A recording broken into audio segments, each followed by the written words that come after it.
All of this GXCC racing action is proudly brought to you by SPX Logistics, in association with the franchise company, and driven by Dunlop Tires and Bikers Warehouse.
It's two-wheelers time and we are good to go. The morning session was all about the quads, where they opened up the 42-kilometer loop and the times were good. We're expecting the times to absolutely fly as everyone goes off the gate. We've got so many new players, we've got a lot of key riders that have come back into the championship and a couple of new manufacturers on the gate. It's a busy one and everyone is desperate to get the whole shot and get that first lap out the way. It's going to be 3 red-hot racing laps out in Rustenburg for the Bonies.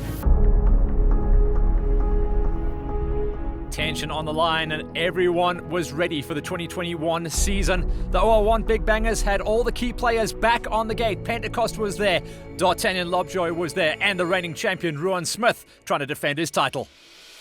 Flag drop and everyone chased the cheese. Pentecost, as he did last year at the opening 2 rounds, got the flag, got the pin. He was the first to bonnet for Fur and he was the first in line to get to Moto Cartel. They went down like a house of cards. Pentecost stayed out of trouble, but it was JC Nienaber that came out with clear air as Dart was still trying to develop himself on the Kawasaki. But JC had clear air with Pentecost on his wheel, with the rest of the chasers going wild over the man-made obstacle. In the OR2s, now moving up from the OR3s, the Devastator, Devon Smith, charged his way on the Vans Racing Husqvarna to clear air, but everyone was watching to see what the reigning champ, that's the brawler, Ian Roll, was going to be able to do. Out of the whole shots coming out of Bonaparte and Moto Cartel though, it was the Devastator charging hard with clear air. One of the Marys was up there in the early stages. We're going to see what he could do about trying to grab a top 5 come the end of the day. OR3s and the reigning champ Peter Karam had an absolute nightmare off the gate. It was though Davin Cocker that saw clear air and he would be able to run out front with the 2 Kawasaki's of Carl McKenzie and Taki Bajaj doing the big chase down. The Cowas were back in the house with Peltzer in the number 4 spot. Cocker has huge aspirations. He wants a clean house as far as the GXCC championship goes, as well as the national title. And in the 125s, with Matty Wilson now moving up into the OR3s, everyone was going to see who was going to be the new champion.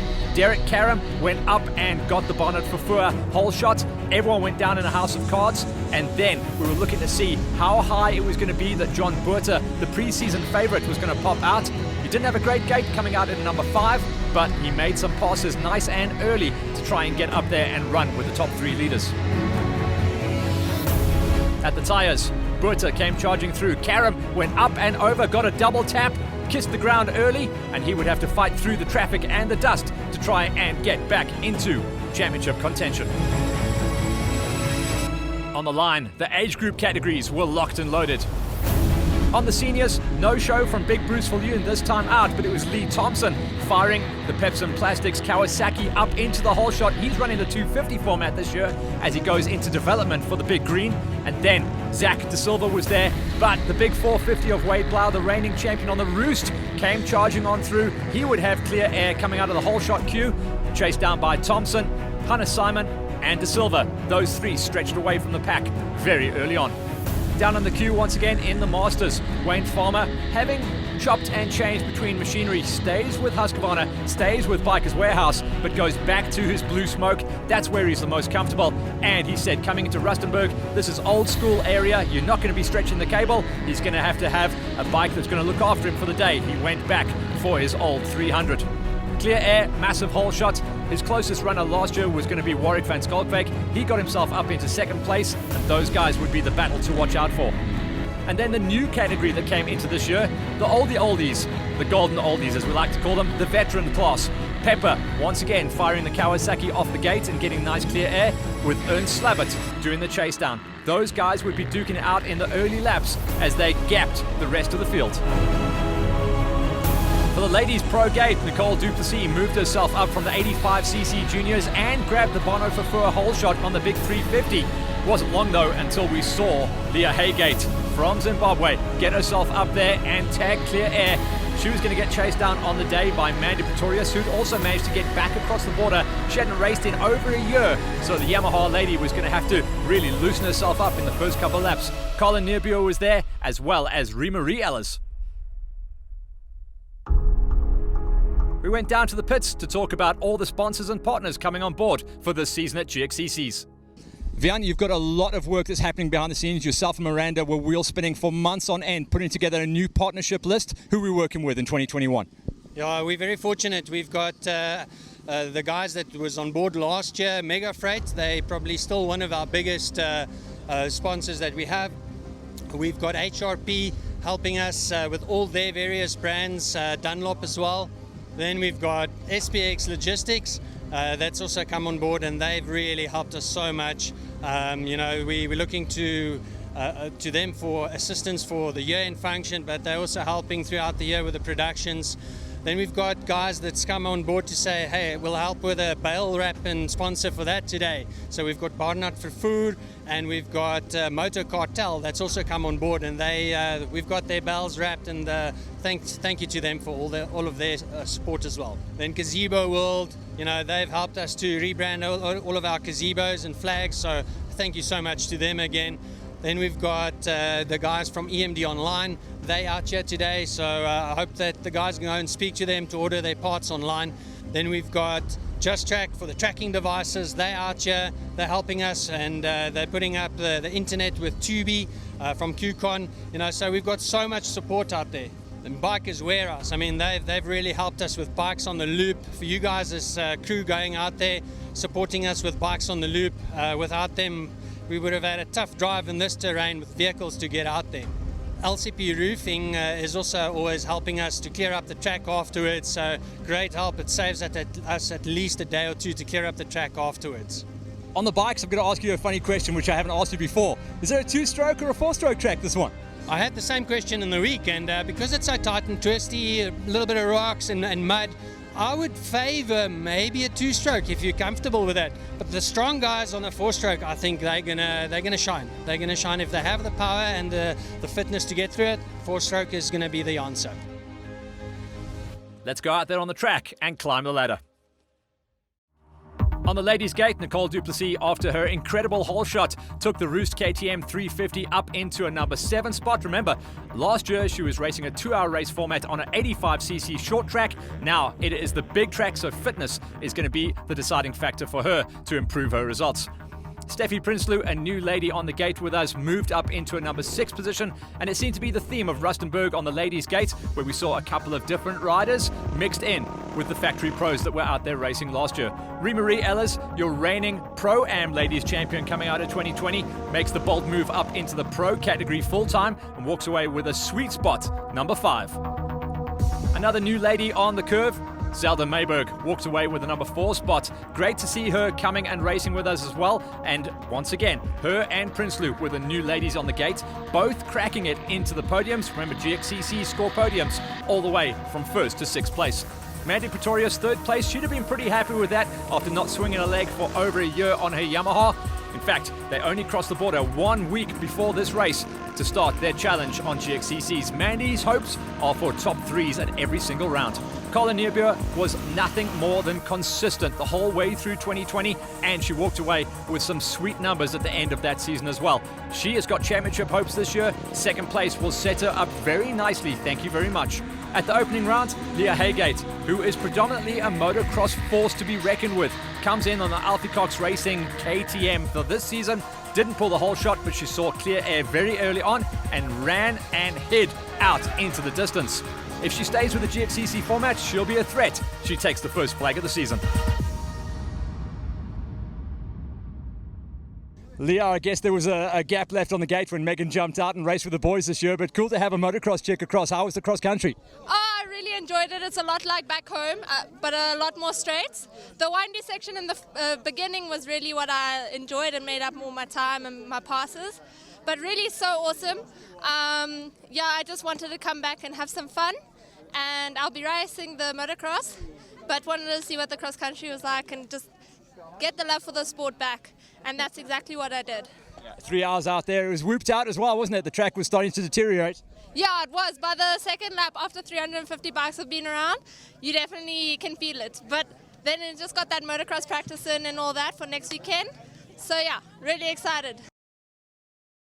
Confirmation then of Haygate at the top, with Neerbuer rock solid on points for the number 2 spot ahead of Pretorius, Mayberg and Ellers rounding out the top 5. A note for Duplessis, 7th place, first time on the 350. In the new class, the veterans gave us a good gate as well. 6th place finish this time. Pepper was up there in the early laps. He had his problems on lap number 2 and had to bow out of it, but still scored enough points on the day to walk away with 6th place in his first run in anger on the big green machine. Bertus Becker, who runs out there on probably the oldest machine on the GXCC racing format at the moment. It's what's left of a very old late 90s gas. And it was still good enough and strong enough for a number 5 finish. Steph Bester, who is more famous for rocking on the Masters quads in the last couple of seasons. The last couple of years, he's been making the move across onto 2 wheels, and he found the age group category perfect for his style of riding, even though he found a couple of real slick spots out there. Big Steph walks away with the number 4 spot. His experience and maturity coming out of years of quad racing held him in good stead. Johan Bosch, who was one of our older campaigners last year on the Masters Gate, was also super happy to see the rollout of the new veterans class, which allowed the older guys to step up and have their own race. Got himself a number 3 ride. He'll be super chuffed with that move now. Remember, the veterans class was brought into play as a tester for the 2021 season to see if there was good buy-in, and the opening round certainly gave us good enough numbers. Top Yamaha in the gate was Willem Swiggers. Swiggers has been in and out of the GXCC Championship over the last couple of seasons, but I think the veterans carrot certainly brought him back in, and he'll be looking to see if he can walk away with the inaugural title. 2nd place set him up nicely. Ernst Slabbert, who was out there in the early laps duking it up, elbows up with Ian Pepper, will walk away with his first victory of the season. He was rock solid, walking away with a couple of 2s and 3s last year on the Masters Gate. Now, as a standalone veteran, he is the man to beat, riding out of the Rubine Racing squad, and the 309 takes the opening round win. He is now the veteran to beat for the rest of 2021.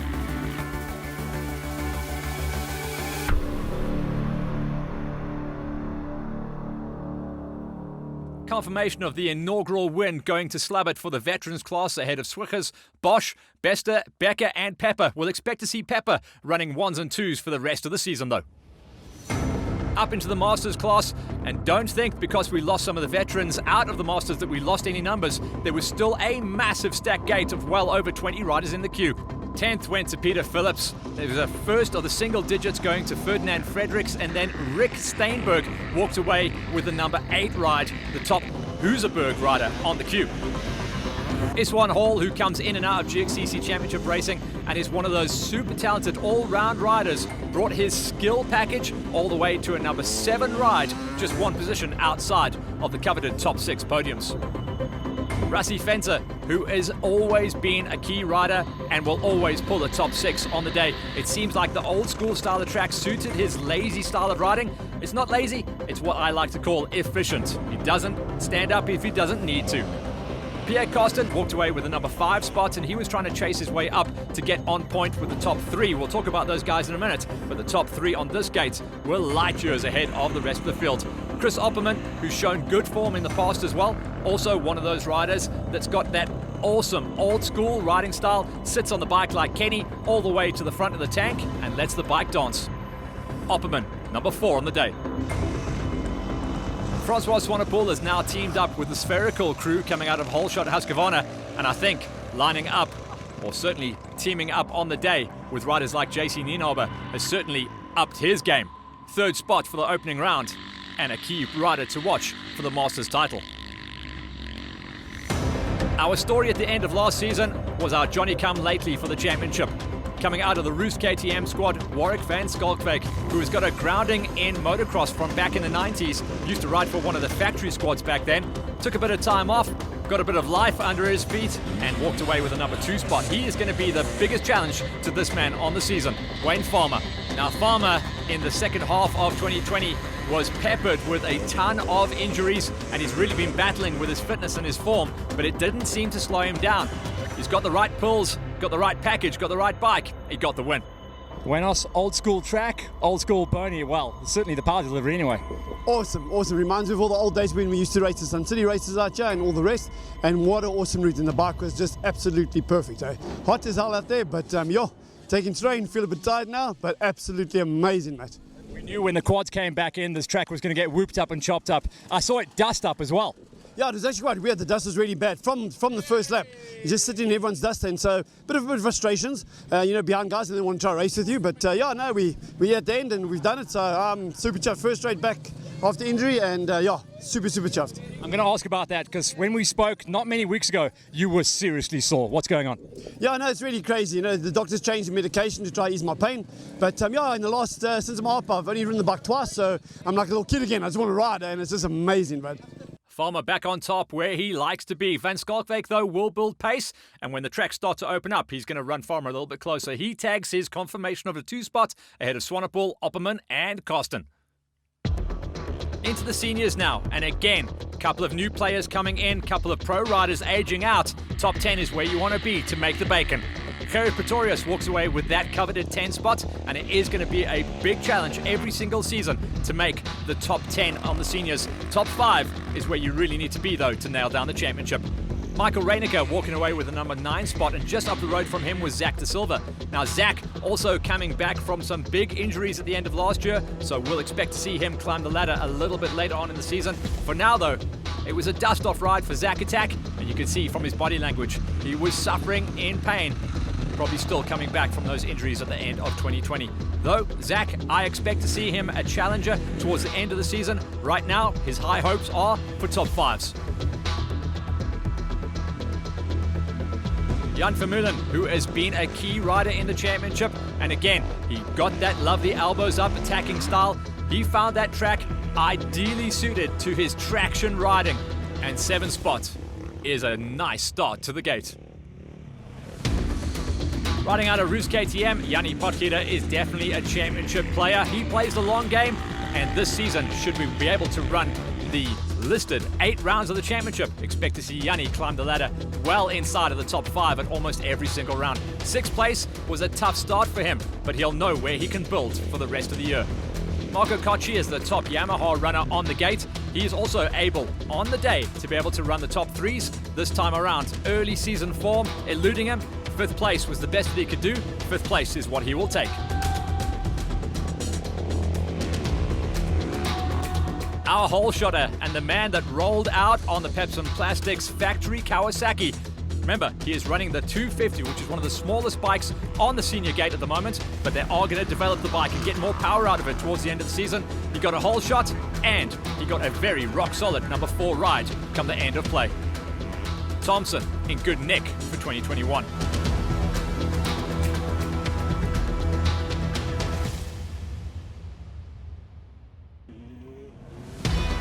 Top 3s is where it is all happening, though.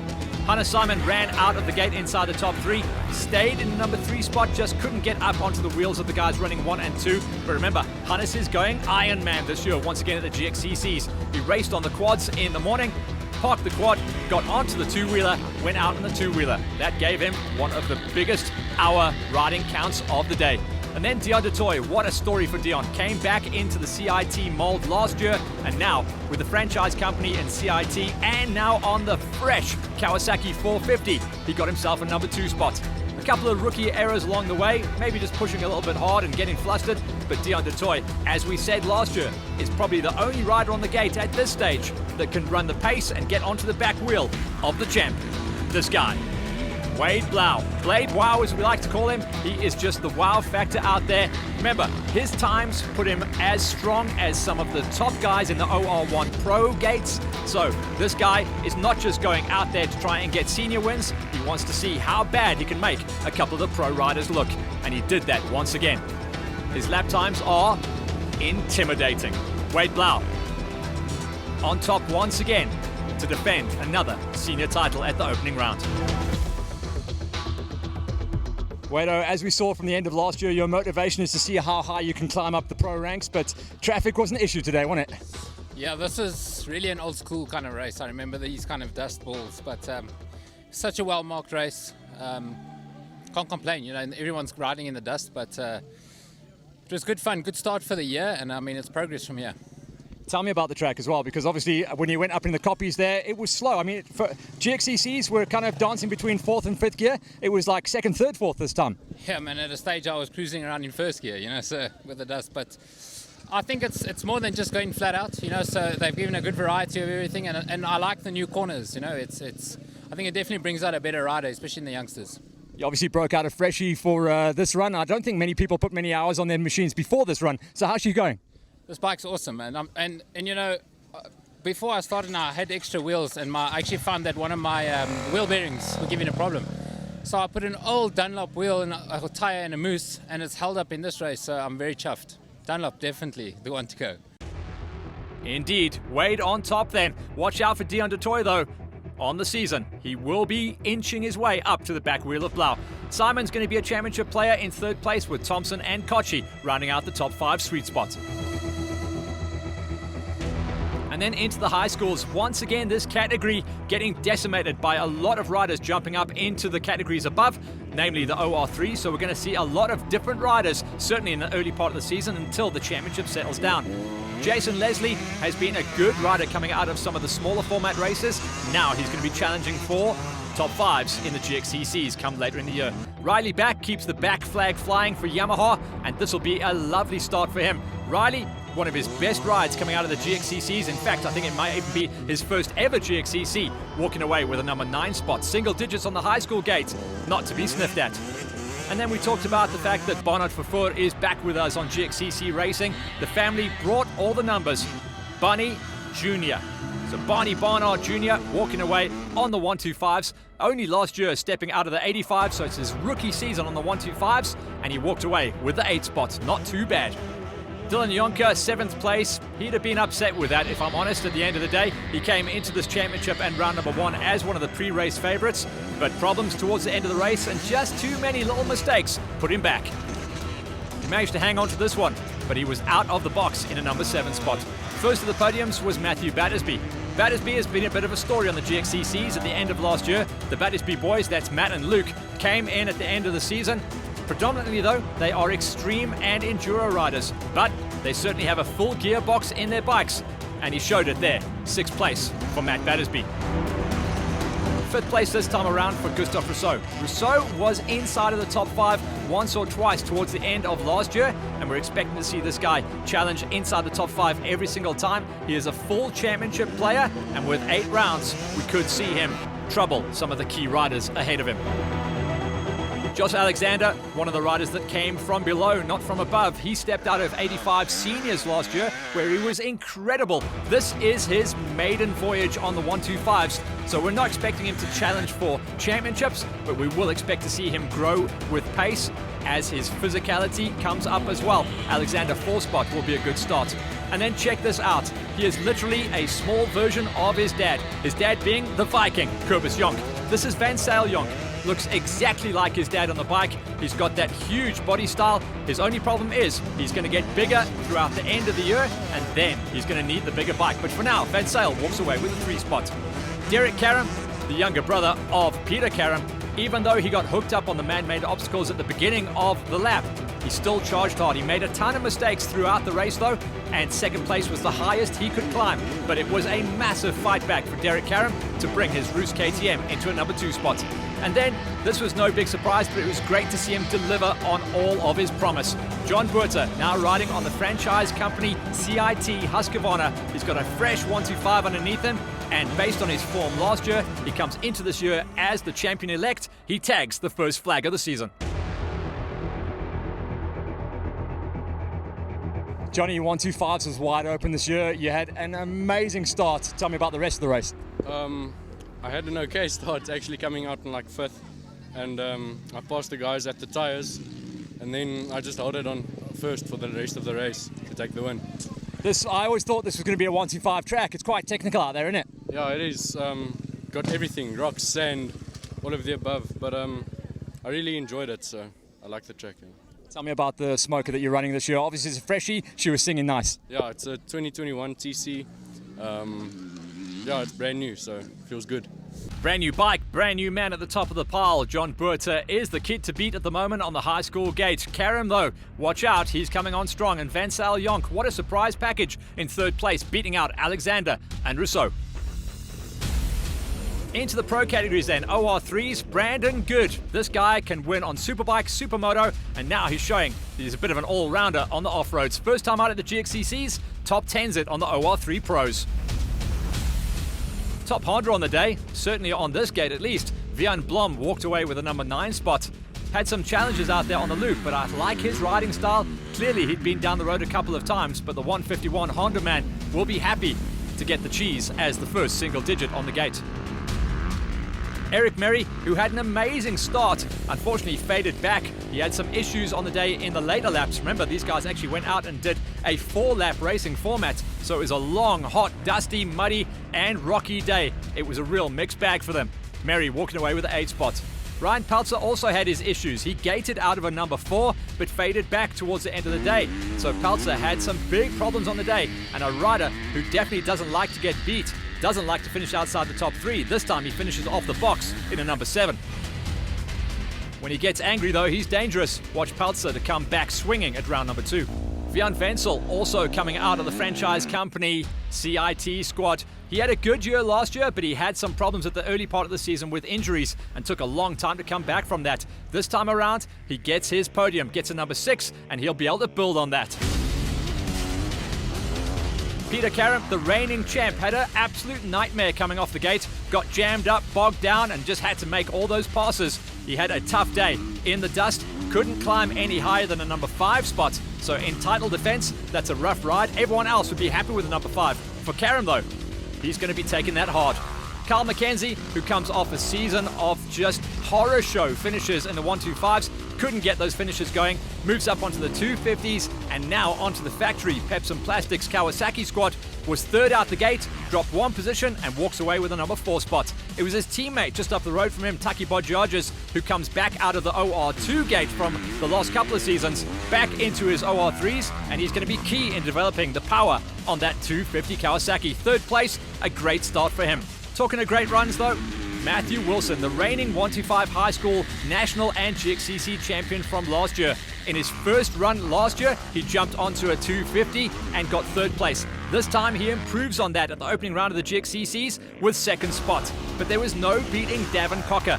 Whole shot gate, clear air, ran the numbers, and I think when I looked at the times, he actually ran himself up into top 5 overall on lap times come the end of the day. This is the man to beat on the OR3 250 gate. Dav, like me and Carl were chatting off the lens there, this was always going to be a scary gate this season. Yeah, the competition's very tough. The tracks are nice and everyone's on their game. So whoever wins, hats off to them. So it was a good day. You had a good pull off the gate, but obviously you went into traffic lap number 2. That was wild. Yeah, I caught some back markers in the 2nd lap and the dust was quite bad in places. But other than that, the track was very nice and I liked it a lot. You've done your homework as well, and this is one of those tracks where you needed everything. It's a bit whooped out, there's a bit of tech, bit of rocks, bit of woods. So I don't think everyone was in top gear today, were they? I'm not sure. I can't speak for anyone else, but very well done to everyone, and hope to see them at the next one. So as expected, Cocker, the man to beat, it looks like Wilson will be his hardest challenger in the early part of the season. But watch out for the cowards that are coming. Bodjarges and McKenzie were incredible on the 3s and 4s, and Karam fighting back into a number 5 after that rough start. OR2s. This, for me, is the scariest gate out there. There's around about 6 riders that can pull the win, and we will see possibly 2 or 3 riders pull those wins throughout the season. Oscar Masango got himself into a number 10 spot coming out of predominantly rock crawling out in some of the slower format races. Francois de Greef back into full-time racing, went full A-star camo on us this time around. Ruan Merry, like his brother, he had a challenging race, good off the gate, faded backwards a little bit towards the end of the day though, walked away with the number 8 spot. It's still a good finish and something nice to build on for Ruan Merry, who are expected to see crack top 5s later on in the season. This is a nice story for us. The reigning champion coming out of the OR2 Pro-Am gate from last year, he pro'd out, he steps up into the Pro gate for this year, and not a bad run for Jean Niebuhr for Rubine Racing. 7 spots, something nice to build on for the rest of the year.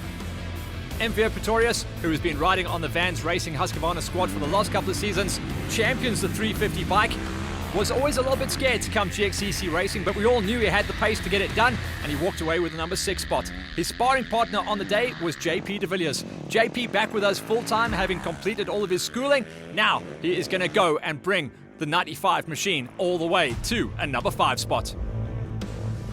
The Nordiers came out of nowhere. They haven't been GXCC racing for the last couple of seasons. Now they're back with us full time, and it was Jaco Nordier who brought himself up into a number 4 spot. Jaco is definitely one of those riders who will challenge for a win towards the end of the season. The surfer dude, as we like to call him, because he used to have these blonde flowing locks. Now, Marcel Meyer, who has also been a rider that stayed on 250s for ages, moved up to 350s, and now 3rd place is his highest ever GXCC finish. The surfer dude in good nick for 2021. Coming off the whole shot, the Vans Racing Husqvarna, and we couldn't wait to see what this guy was going to do. The Devastator, Devon Smith, wild as ever on the 250, and wild as ever plus VAT now on the 350. The bike is never in a straight line, and we love him for that. 2nd place though was the highest he could climb on the day. A nice run though for his first gate on the 350s. And then the champ, and the man who is out there to win every single race he possibly can in 2021, the brawler Ian Rawle, now with a full factory hookup. Looks like he is going to be unstoppable in the OR2s. Another flag and another season opener. Brawler, when we checked out this lap, it looked like one of the smaller bikes might have the pins, but man, this track got rough. Yeah, it was definitely super rough. Some technical stuff, a lot of rocks. You need to know your stuff. I was really hooking it, but trying to be safe, because you can throw your whole year away in this race. But yeah, I have to say, JC and Ruan, they were on it. I really wanted that overall. I was sending it thinking, yes, I don't care about class, I have to get overall. I checked at the end of lap number 1. You had your elbows up and your head down. That style, that attacking style, I think that's dangerous when you're like that. Yes, definitely. Yeah, I have to keep that the whole year. No more coasting. It's time to race this year. Last year your bike had what, like all the hours on it? You got a freshie, she's good? Yeah, this MCA Husqvarna is awesome. Just loving it. So much power, feels... Yeah, it's insane how this thing corners with this suspension, the Cycleworks Olin suspension. It's just insane. I'm loving it. Check out Brawler on top. Devastator in the number 2 spot with Meyer, Nordier and de Villiers the top 5. But watch out, Ruan Merry and de Greef will be challengers towards the end of the season when the tracks open up a little bit more. For now, Brawler once again the man to beat. And then on to the big bangers. This was a huge lineup. Once again, a couple of riders coming out of the Pro-Am categories have decided to go full pro for this season. Top 10s is a huge ask when you're talking about a gate that is well over 20 riders deep. JJ Brits with the number 10, Jaco Sanders, who came out of the Pro-Am gates last year, walked away with the number 9 spot, and then DJ Hutting inside of a number 8. That's a great situation for Hutting, as he's been trying to climb the ladder on this gate for the last couple of seasons. On his day, and when the track suits, we'll expect to see DJ Hutting running well inside of the top 5. For now though, it looked like it was slightly too tight for the guy that just simply likes to hang off the back of the bike and stretch the cable. 8th though is a starting point. He's on single digits. One of the surprise packages coming out of the end of last season was this guy, the 144 of Bradley Engelbrecht. incredible off the gate every time he twists the throttle on the Roost KTM. Looks like he is pitting with Wade Blau for the season as well, so he'll be pulling off of that. 7th place, just one position off the box. The first of the podium players was John Kerr de Lange. Now, Johnny Boy has been inside of the top 3 a couple of times throughout his career. This year, though, he is lined up on the gnarliest gate in the OR1 Pro-Ams we have ever seen. Same story for Ruan Potgieter. Those guys were very evenly matched throughout the day. John Kerr de Lange and Ruan Potgieter matching each other lap for lap. John Kerr de Lange in 6, Potgieter in a number 5 spot. 4th place, and this was an interesting story. D'Artagnan Lobjoy, after not racing for well over 12 months, being stuck across the other side of the border in Bots, but whilst he was across there in the last couple of months, getting picked up by the factory Kawasaki squad running under Pepsi Plastics colours. The Dart, a former GXCC champion, is back in a number 4 spot. Hein van Niekerk just up the road from him. Now Hein, the last couple of seasons, has been battling with mechanical problems. He's hoping to get away from all that this year. Got himself on a fresh 500 and probably one of the few guys that is actually tough enough to hang on to the 500 and really make it work. Hein would have been hoping for a higher position, but 3rd place certainly sets him up well for his championship aspirations. And then the champ, the number 1 plate of Ruan Smith. Well, a virtual number 1 anyway. He still rocks his classic number 59. Last year, he won the championship by switching across, amazingly enough, in the last couple of rounds to go onto a 300 smoker. This year, he's got a freshie as well. He's back onto the 450, and 2 spots will set him up nicely. JC Nienaber came out of the second part of the hole shot. That was the Moto Cartel hay bale and saw clear air, certainly until he got into the lappers, but no one was getting onto the back wheel of the Husqvarna this time around. JC Nienaber, like he did at the beginning of 2018, was in all dominant form, and if he starts this season like he did in 2018, there's going to be no catching him. The 14 is in great shape, and once again, Nienaber opens up his racing account with a round number 1 checkered flag. JC, 2 years ago you were the man. I think you're the man again. Yes, today I did not expect this, but I trained hard, and I'm actually so stoked. I'm so happy to bring the win for the first race. And yeah, it was quite a nice track, very tight. It's like left, right, left, right, left, right in a couple of straights. I think I had the wrong sprocketing, but I made it work, and yeah, came home first, and I'm happy. It did. It had that old school feel about it, didn't it? Yeah, I think my abs were starting to work there in the last lap because it's just like this the whole time. But yeah, I'm pretty stoked. It was a struggle with the dust a bit with the back markers, but yeah, kept it on 2 wheels and I'm home safe. You can see it's going to be close rivalry this year. I didn't know where it was going to come from, but you and Ruan were matched there. Yeah, actually, I got a surprise when he passed me in the pits, and then I was like, hey, I need to chase him, and then he bailed there on the tires, and I thought, okay, here's my chance to pull a gap, and I went, and yeah, he couldn't close the gap on me, and yeah, it's gonna be a very tight race. I think I'll have to step up my game to open up the margin. Ruan, defending champ, and yeah, it was always going to be a gnarly one, the first one, hey? No, definitely, Matt. We decided at the beginning of the year we're going to move to the EXC 450. And as you know, it's an enduro bike actually. We set it up for the off-road this race, and I think it was the best choice I could have made. It's really an awesome bike. The event started out good. I got 4th out the gate, I think, and I moved up to 2nd. And on the 2nd lap, I went out. I was just behind JC. And as we refueled, I passed him in the pits because I skipped. I actually took a chance. And at the tyre section, I went head over heels. I went down hard. But pushed, was laying there for a little while, getting my breath back, feeling if I'm okay. But I got back on the bike and I pushed. And I'm not sure how many seconds he's in front of me. But we can work on it. I think it's a good start to the season, and I'm happy with it. Top 5 in the pro category for the OR1s are well positioned going forward into round number 2. It's Nienaber ahead of Smith, van Niekerk, Lobjoy and Potgieter. And of course, with 1 round scored, that's how they look in the championship as well. So what was a rough and tough track in the morning of the quads turned into a sufferfest for the motorcycles. The heat came up, the dust came up as well, and it was a challenge for all. But everyone who brought it home showed what they've been doing in the off-season, and that's training and getting it dialed in.